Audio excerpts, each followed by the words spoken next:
Hi ladies and gentlemen, Stephen here. Thank you so much for tuning in. You are watching From Soul to Crown. I really do appreciate you clicking on this video, and I thank you so much for your viewership. I hope you're having a blessed day, and I hope that this video finds you well. Now, I know I did a video similar to this a few days ago, which was my entire crystal stone Tektite collection, and I've kind of been going a little stir crazy these past few days. I've been buying a lot of stones and crystals and Tektites. When I say Tektites, I mean mostly Moldavite, and I also have some from Tibet. And I'm trying to build up my crystal collection. I've been reading a lot of literature on stones and crystals, the metaphysical properties of stones and crystals and Tektites, the healing properties, and it's been something that I've been diving into face forward, head first, because when I spend time with Moldavite and Herkimer diamond and Libyan desert glass, I actually do experience some differences. And I know that in my most recent video prior to this one that I just published, I mentioned that there are some benefits that I have extracted from the use of Moldavite. And this is something that I've been experiencing as plain as day. It's quite clear to me. And these are things that started happening to me when I started working with Moldavite that weren't happening to me prior to that. And I think the biggest one was me putting a thought out into the universe, challenging the universe, and then it seems like I get a response almost immediately. And now it's gotten to the point where I'm a little apprehensive about doing that because I don't want to challenge the universe, right? It's just that when I started having all of these synchronicities, I said to myself, is this really a synchronicity? And is it really the Moldavite that is causing this to happen? So anyway, I don't want to go off on a tangent, but if you are interested in watching that video, I will do my best to leave a card up here so that you can watch that video, which was my top 5 benefits that I've experienced after I started working with Moldavite. But here I do have my entire collection, and as the title of the video down below delineates, I'm going to be covering my 5 favorite Tektite / stone / crystals in this video. But before I tell you what my favorites are, let's go ahead and dive a little bit deeper so that I can show you my entire collection. Alright, so let's go ahead and take a closer look at my entire stone, crystal, and Tektite collection. I do want to thank you for staying tuned this long, and we'll just go ahead and start with the first one. So this one is banded agate. I actually bought this from Amazon. This is a palm stone. I think it has a really cool appearance to it, and this one is my daughter's new favorite stone. She loves playing around with this one, and yeah, so this one is really cool. Let's go ahead and grab the next one. I'm not left-handed, so I'm sorry if it takes a while. And this is a Herkimer diamond. So this comes from Herkimer, New York. It is the only place in the world where you can find these, if I'm not mistaken. And I actually have 2 of these. The next stone that I have here is howlite. I really do like this one. I think it looks a little bit like marble. I think it looks really cool. And then of course we have a very common one, and this is clear quartz. And I have this in the tumbled form, and the one that you're looking at here is actually the raw form. And here we have rutilated quartz, and you can actually see the rutile in it. It looks really cool. And this, very much like clear quartz and Herkimer diamond, is said to be used because of its amplification properties. The next one, I actually have a hard time identifying what it is. If you know what it is, please let me know. I looked at some stone identification charts online. People say moonstone, but I do have moonstone, and it looks quite different from it. But if you do know what it is, I would love to have your feedback. Please go ahead and leave a comment down below. I need help. The next one here is rose quartz, and you can tell because it has this distinct pink hue about it. The next one is charoite, and this specific one is from Russia. I still actually haven't taken this sticker off from it. This is one that I purchased recently from a store in New York called Namaste Bookshop. A lot of really cool things there. And then I have amethyst, and I have amethyst in a few different forms. Here is a geode cluster. I think this one is really cool. My daughter also loves this one as well. I'm still not entirely sure what her favorite color is, but she loves the banded agate that I showed before. And then here is a little bit of amethyst in its raw form. I also have it in tumbled form. Here we have blue lace agate. And so this one has a very distinct look to it as well. It's hard to miss. Here we have fluorite, and the fluorite that I have has this noticeably purple hue about it. Really, really cool. I also have rainbow fluorite, which you will see here. I have these rainbow fluorite sticks or wands, whatever you want to call it. I'll show those up close in a little bit. Here we have sodalite, which I find to be very similar to lapis lazuli. It has a similar coloration about it, with the exception that this one is a little bit darker. It has more of a darker blue to it. And here we have one of the first stones that I ever acquired, which is a tumbled lapis lazuli. I'm gonna hold it with my other hand because I wanna show you the lapis lazuli in its raw form as well. So I actually do have both. I think they both look equally pretty. And here we have one of my favorite stones. I really love the coloration on this. And this, I'm sure many of you can guess what it is Labradorite. Here it looks like a teardrop. I specifically love working with this one. It's actually one of the ones that I've been putting under my pillow for many years now, just so that I can have this third eye awakening or more vivid dreams. Here we have apatite. Here we have ajoite and shattuckite chrysocolla. It looks very similar to my apatite. I don't know much about this one, so I'm gonna have to do a little bit more research on this one. Here we have opalite. And this one has a really nice coloration to it as well. This is actually a man-made stone, but I did look it up and it is said to have metaphysical properties despite the fact that it is a man-made stone. Here we have amazonite, and I really like the sort of vertical formation on the stone here. I think it gives it a very unique appearance, and I also like the color of it. Here we have dendritic agate. And I'm actually a little surprised because all of the pictures that I'm looking at online, you know, it's called dendritic. It comes from the Greek word dendro or dendro, meaning tree. And a lot of it does look like it has a tree-like formation or, you know, shape on it. Mine doesn't, but I still think it looks kind of cool. This is dendritic agate. Here we have malachite. I'm gonna try to get through this list a little bit quicker now because I realize that it's gonna end up being super long. Here we have, let me zoom in on it. Here we have Moldavite.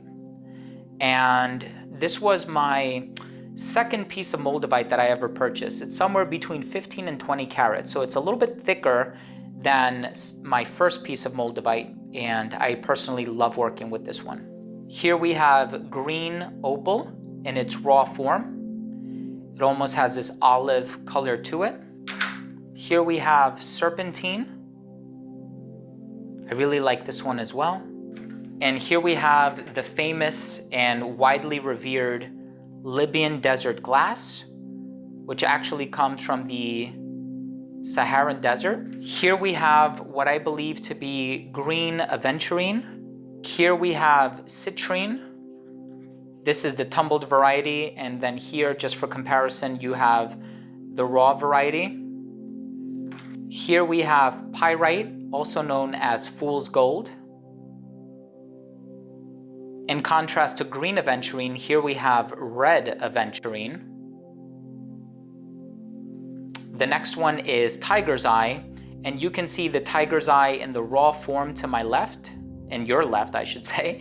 And then here you have the tumbled variety. Let's just say that the tumbled variety is a bit prettier than the raw variety. And here we have some raw ruby. This is unpolished, so it doesn't look very pretty. It's not as, you know, lustrous and sparkling, but I like having it. This one is rhodonite. I definitely like the color combinations that are found in this. It's a little pink, a little black, a little clear. I think it has a pretty cool look to it. The next one is especially pretty. This one is red goldstone, and I just love how it shimmers. And obviously, as you can see, I have the tumbled variety here, which I really, really enjoy. The next one is red jasper. And something about this just kind of reminds me of the Grand Canyon, you know? I really like this one as well. Here it is in its raw form. And despite the fact that it's quite bulky, it's not that heavy. Here we have tumbled sunstone. The next one is tumbled moonstone. Here we have zebra jasper. Here is an ammonite fossil from Madagascar. I think this one is really, really cool. The next few pieces are black tourmaline. And as you can see, everything from here and to here is black tourmaline. This one is actually not black tourmaline. This one is obsidian. And it has a much glossier appearance to it. You can tell it has a higher sheen than the black tourmaline. And the next few wands that you see here are rainbow fluorite. This one can also be blue at times, or purple, or like a light green. I think it has a really cool coloration as well. Here we have even more rutilated quartz. I actually bought 2 by mistake. Here we have tumbled carnelian, which is said to be very good for the root chakra. The next one is tumbled jade.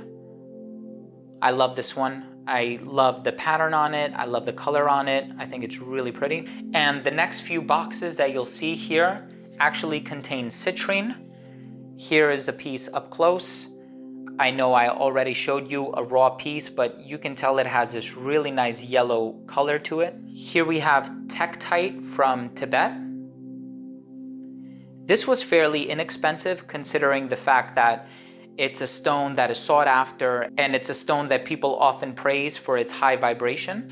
And the last one I'll be showing you on camera is iron nickel meteorite. This one came from Argentina, and I like the fact that it's kind of connected, and I can't really take it apart, but it does move around a little bit, and it's a pretty big piece, you know, considering how much I paid for it. And I actually really enjoy working with this one. It just looks so extraterrestrial, and I love having this one in my possession. So now let's go ahead and get on with it. So I do want to take a moment to discuss what my 5 favorite tektite stones and crystals are.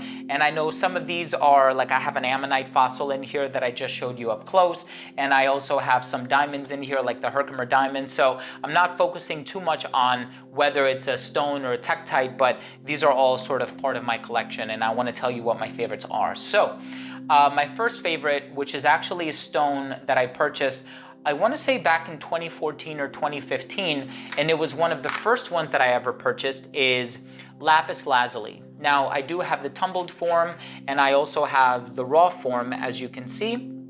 But it's actually this exact stone that I purchased back in 2015, 2014, actually from a local mall. And I purchased it from a store called East Meets West. I bought a bunch of stones that day. I bought pyrite, which I ended up giving to a friend. I bought green aventurine, amethyst, all in tumbled variety, so on and so forth. And this one I purchased specifically because when I read the little write-up or the little blurb on it, it said that it's really good for communication. It aligns with the throat chakra. And I said, you know what? I am a teacher, and I go up in front of the class every single day. And when I convey the lesson, I want to be able to convey it as articulately as possible and in a way that the message is not lost in translation. And I do end up teaching what I am intending to teach. And so I said, you know what? If this is going to assist me in that communicative endeavor, then I might as well buy this. And it's actually worked really, really well for me.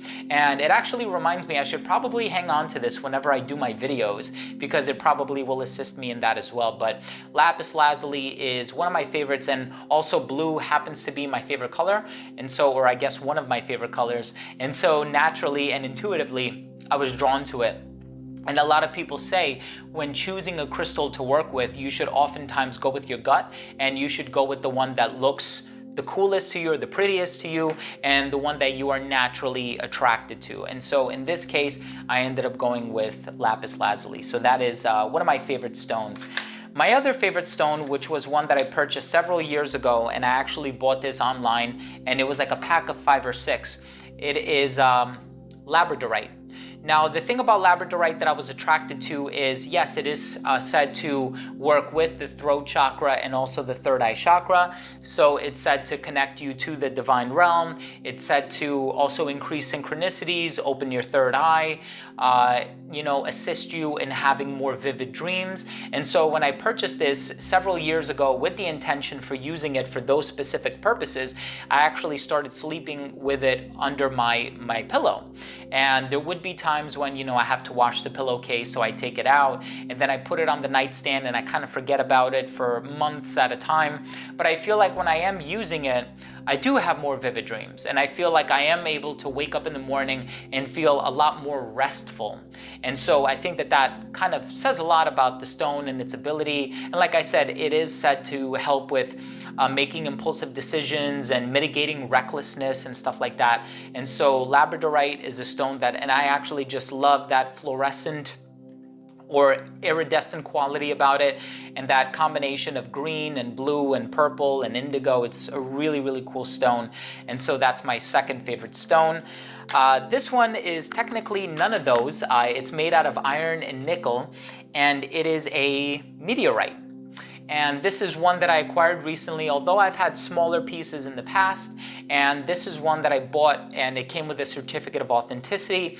This happened as a result of a crash, a meteorite explosion or a crash 5,000 years ago in Argentina. And this one I've actually been sleeping with underneath my pillow for the past few days.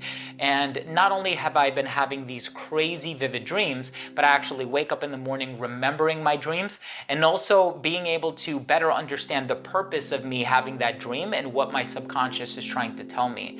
And so if you are interested in me almost documenting my dreams and having like a dream diary on this channel, please let me know, and I will consider doing that for future videos. But I have this meteorite here, and I actually really enjoy this one just because it, you know, you look at it and you have this reverence and this awe for it, right? Like this, it's this extraterrestrial, this otherworldly item that has landed in your possession, not literally, but it's really cool, and I'm enjoying this one a lot. So that's number 3. Number 4, I would have to say, is my Herkimer diamond. And this is a Herkimer diamond that I purchased from Inner Vision Crystals. And this one, obviously, I purchased, it's kind of like a 2-in-1 where, you know, it's said to be used in combination with Moldavite because it has these amplification properties, where Moldavite has its own property in the sense that it is able to help you with synchronicities, help to accelerate or amplify your vibrations. And obviously, these are things that are measured with the help of, you know, biofeedback devices and other sorts of devices, and this is said to really help in the amplification of the effects of Moldavite. And so I actually have 2 Herkimer diamonds with me, and obviously these come from Herkimer, New York. And I have been using both of them, and I've been sleeping with both of them underneath my pillow. I know you guys watching at home are probably like, how many stones do you sleep with underneath your pillow? For the past 4 days or so, it's been the Herkimer diamond, the Moldavite, the Tibetan Tektite, the iron nickel meteorite, and obviously the Moldavite. And yes, I just kind of put all the pieces under my pillow, and I've been having these really, really vivid dreams. And I've also encouraged my wife to try it as well, and she goes, no, I don't want that happening to me. And I'm like, babe, don't worry, you're not gonna get like nightmares or anything like that. But she still hasn't opened herself up to the idea of doing that. But my number 5 favorite stone, which is obviously a Tektite, right, is Moldavite. And I have my pieces here. I actually have 5 pieces in total, and I'm waiting for 2 more pieces to come in the mail. One of them is in the form of a necklace, and the other one is just a loose piece, just like this, a raw piece.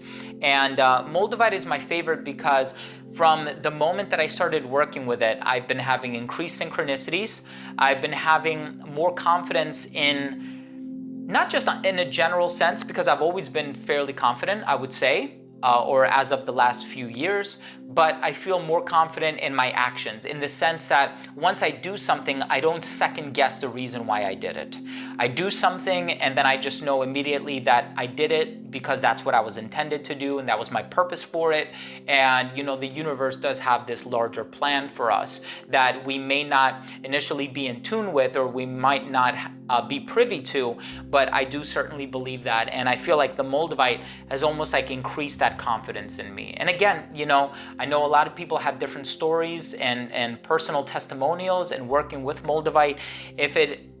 enhances your life in a positive way, if it just, betters your mental being or your mental state, then that's reason enough for you to use it and for you to continue using it.